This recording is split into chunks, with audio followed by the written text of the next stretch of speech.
الفاتحة.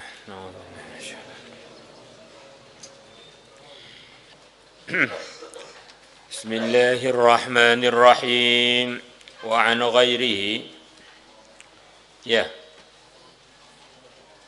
ini sepertinya kemarin belum diterangkan. Wa fi sahihaini warwaina di mana bas? Warawaina, dan kami telah meriwayatkan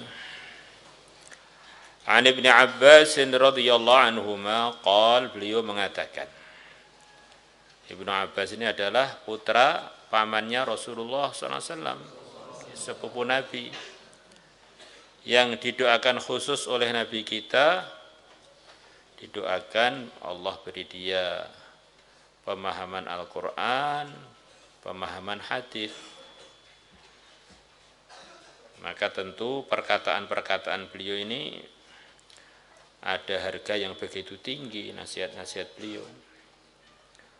Qal, beliau mengatakan, innama yuhfazur rajulu, sesungguhnya dijaga seseorang laki-laki, perempuan juga masuk, ala qadari niyatihi, mengikut ukuran niatnya.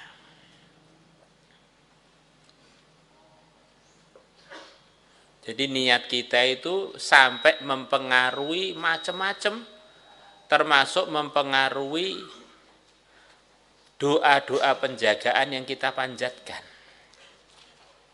Makanya kita doa ayatul hirzi kita niatkan untuk diri kita, ya, yang terjaga diri kita.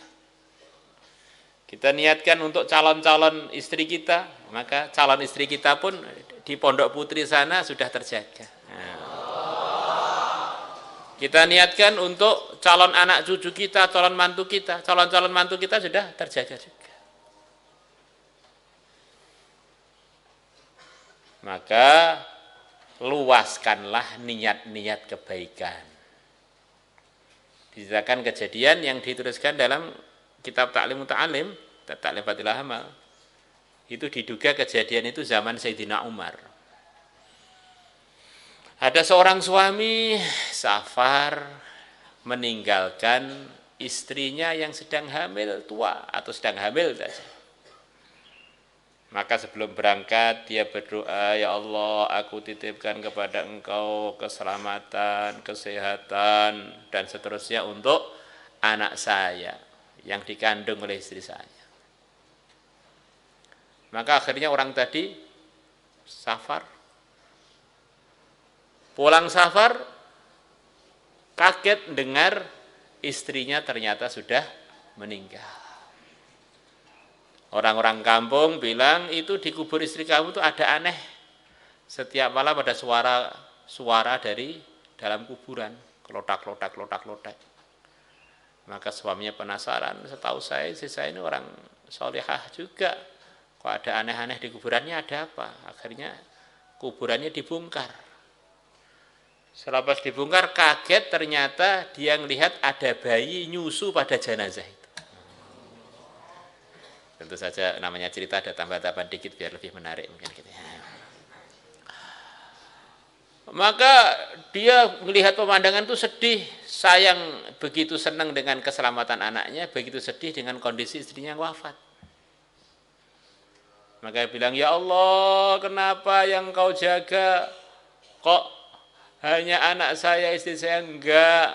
Tiba-tiba ada suara dari langit jawab, suaranya malaikat mungkin gitu. Lah yang kamu titipkan kepada Allah kan anak kamu, istri kamu, lupa no kamu. Innama yukhfadhu ar-rajulu ala qadri niyatihi, di antara aplikasinya begitu tadi. Maka khairzi, niat untuk diri kita, untuk keluarga kita, untuk umat Islam semuanya, untuk umat Islam sekarang dan yang akan datang. Kemudian untuk teman-teman Islam yang terzalimi di Palestina, di mana-mana saja. Akhirnya kita sekali ayat hadis, pahalanya itu mengucur dari seluruh dunia. Ada satunya baca ayat hadis, nggak niat apa-apa, ya gimana itu? Amal nggak niat itu bisa nggak dapat pahala apa-apa. Apalagi ngantuk. Ngantuk, tiba-tiba sudah imamnya amin, yes, amin, amin. Amin pun juga nggak ngangkat tangan. Kelihatan males, Masya Allah. Begitu selesai khirzian, semangat makan, semangat ini. Ya, doa pada Allah disertai dengan kemalasan, ya itu kan kurang sopan, yang banget. Wa an ghairihi, dan diriwayatkan dari selain sahabat Ibnu Abbas, innama yu'tanna, sesungguhnya para manusia akan diberi ala qadri niyatihi, mengikut ukuran niat-niat mereka. Allah. Maka sebagian ulama mengatakan kalau kamu taklim, ngajar, kalau kamu berceramah, berdakwah, niat di samping niat seluruh alam, niat untuk para jin juga. Dikhawatirkan kalau kamu nggak niat untuk para jin, nanti para jin nggak mendengar apa yang kamu sampaikan tadi. Kalau kita niatkan untuk sekalian para jin, nanti jinnya pun bisa dengar, semacam channelnya dibuka untuk jin. Apa dalilnya, Pak? Dalil khusus sih nggak ada. Kekhawatiran karena Nabi bersabda, wa innama likulli imri'in ma nawa. Orang itu akan mendapatkan apa yang dia niatkan. Khawatir kalau nggak niat, jin-jin nggak dengar. Apa mungkin Pak jin dengar tapi kita nggak niat untuk memperdengarkan kepada mereka? Mungkin saja. Jadi ketimbang mungkin lebih baik terpastikan saya niat untuk jin juga, pasti insya Allah mereka dengar. Warawaina, dan kami telah meriwayatkan anil Ustadz Abil Qasim Al-Qushairi, Imam Qushairi, ini termasuk pimpinan tasawuf di zamannya, Imam Qushairi.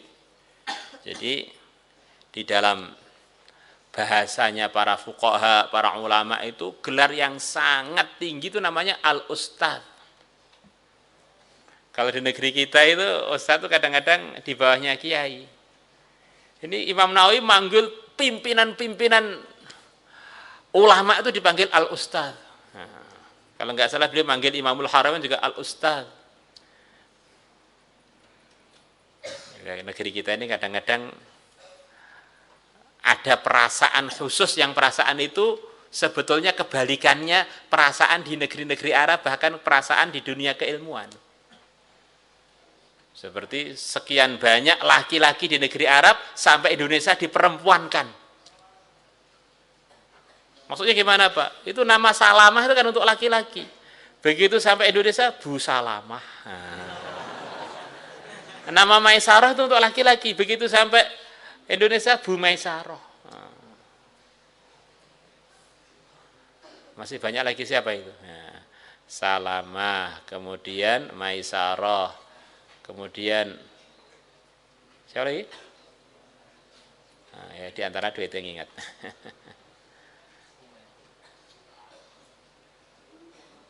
Siapa? Ya, Khairah mah perempuan kan.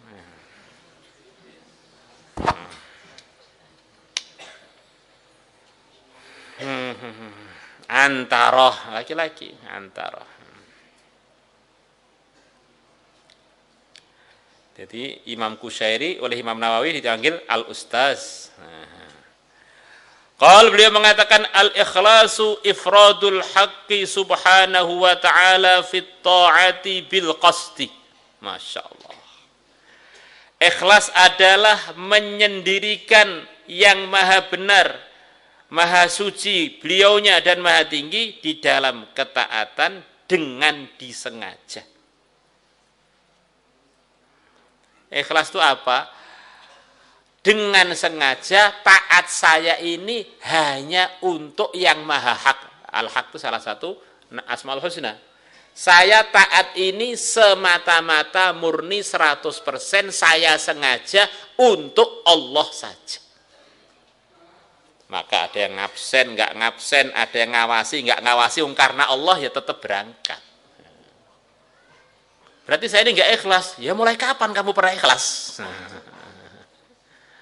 Nah, kalau orang hadirnya di kelas, aktifnya hanya karena absen, zahirnya itu masih jauh dari praktek ikhlas. Di ikhlas tuh memang sengaja taat saya ini khusus karena Allah saja.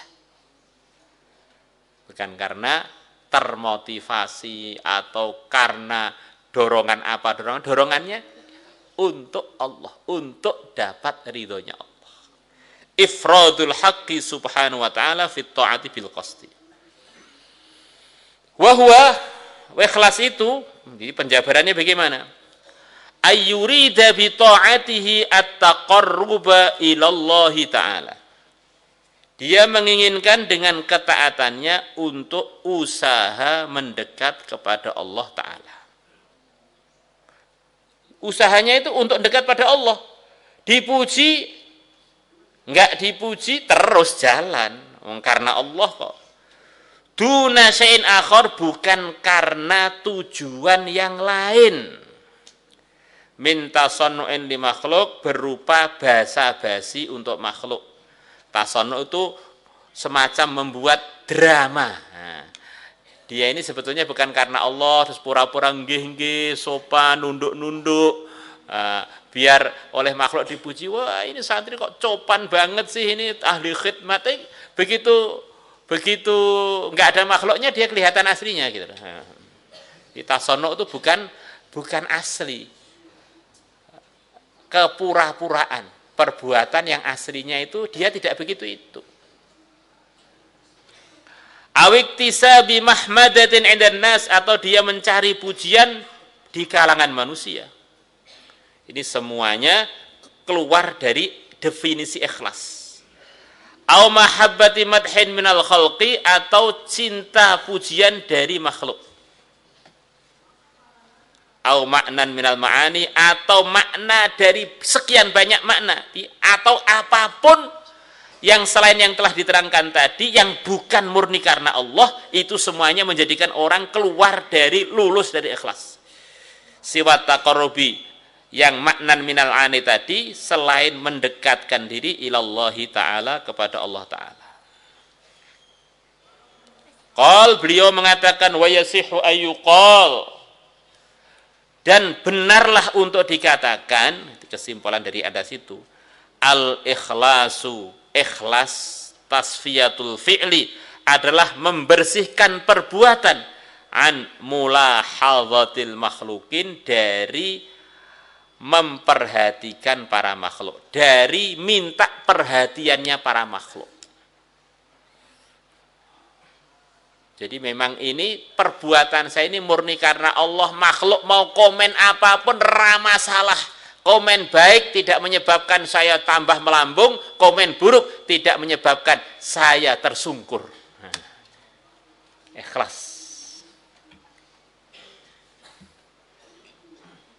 Gimana? Dipraktekkan? Kalau ini enggak dipraktekkan, kita langsung dosa lah kan? Orang tuh enggak ikhlas itu tidak kok terus boleh dibiarkan. Orang nggak ikhlas ya waktu itu langsung dosa. Kalau waktu itu mati ya su'ul khotimah langsung. Jadi kata-kata latihan ikhlas itu tidak boleh terus langsung nggak dipraktekkan. Saya latihan ikhlas ya latihan langsung praktek, dan terus nggak boleh tidak latihan terus praktek terus gitu. 3 orang yang disuruh masuk neraka, yang kemarin diterangkan 3 orang itu, bahkan Imam Nawawi mengatakan, Imam Hafidz Dimyati mengatakan kemarin itu, bahwa mereka lah yang pertama kali api neraka akan dihidupkan dengan badan-badan mereka. Mereka ini adalah kesalahannya karena tidak ikhlas, bukan karena tidak amal. Mereka di puncak amalan, yang mana amalan tersebut walaupun nggak puncak, baru sekelumit aja fadilahnya, asalkan ikhlas sudah nggak karu-karuan. Mereka soft terdepan, tersempurna di dalam zahirnya amal. Wafat fisabilillah, jadi orang yang ngalim, dan jadi orang yang habis-habisan sampai habis beneran hartanya. Orang tuh nggak usah sedekah banyak-banyak, sekeping roti ikhlas bisa ngganjal dia dari masuk neraka. Jadi 3 orang di software depan, khurut itu nggak usah lama-lama, sepagi sepetang itu sudah melebihi dunia dengan segala isinya. Nah ini sampai mati, bukan bawa kompor, sampai mati. Tapi karena ikhlas, karena tidak ikhlas suruh di neraka. Bahkan banyak ulama memahami ketiga-tiganya ini kekal di neraka. Kok bisa? Karena tidak karena Allah, bagaimana mau minta surga dari Allah? Nggak bisa. Niatnya itu bukan karena Allah, pengen pujiannya makhluk. Maka kita harus introspeksi diri. Semua ketidaktertiban pada diri kita, dirinya manusia ini karena salah hatinya, karena salah imannya, salah ikhlasnya. Maka kerjanya para anbiya semuanya sebelum semua islah diri adalah islah hati. Meluruskan hati, ala inna fil jasadi la mudghatan idza saluhat saluhal jasadu kulluhu wa idza fasadat fasadal jasadu kulluhu ala yahiya al qalb. Al qalb. Paham? Saya mau boyong Pak karena enggak ada yang dukung. Oh, kamu mondok tuh karena pengen dukungan loh. Kayak ikhlas. Kayak ini paidai mondok 10 tahun kalau hanya minta dukungan makhluk is reneng paidai. Sedang mulai kono ngerget-ngergeti pondok. Guyonnya begitu itu kan. Jadi kita ini harus paham, kita ini mukallaf tuh mulai kita balik dengan yang umur 40 50 sama aja tanggung jawabnya. Harus ikhlas. Saya tersinggung dengan teman saya, Pak, saya baper, saya mau pulang. Iya. Berarti kamu itu mondok hanya karena biar gak tersinggung. Wes, ini bukan ikhlas. Akhirnya kamu salah lagi dan salah lagi gara-gara orang hatinya salah. Dari salah pertama menjadi salah kedua, salah ketiga, salah keempat, akhirnya jadi markas kesalahan.